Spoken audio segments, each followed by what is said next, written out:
Disabled members of the Washington Riding Centre can get back in the saddle after a donation to replace their broken hoist.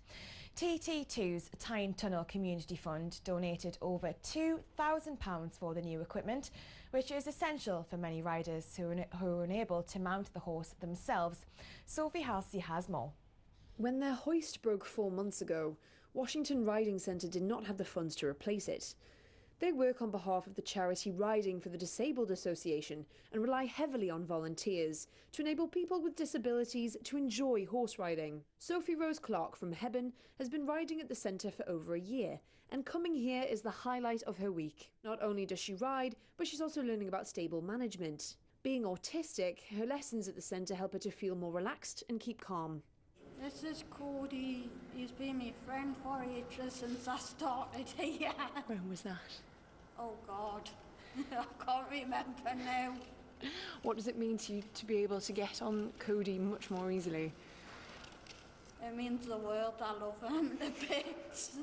The Community Fund was set up in 2007 to counteract the adverse effects of the new Tyne crossing project, which saw the construction of a second vehicle tunnel under the River Tyne. Now the work continues as a charitable organisation to support projects throughout Tyne and Wear.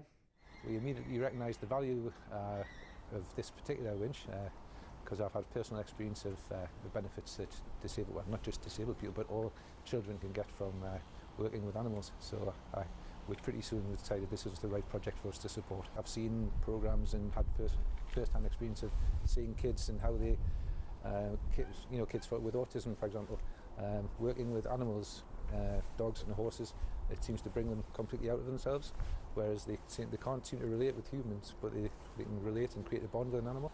For many, it is a therapy, offering independence, exercise and a way of socialising. We did have a hoist, but it broke about 3 or 4 months ago and we didn't have the funds to replace it, so some of the riders obviously couldn't ride because they couldn't get on.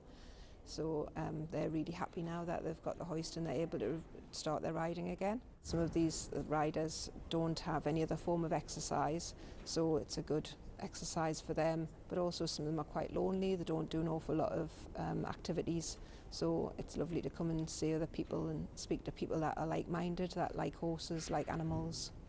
Sophie Halsey in Washington.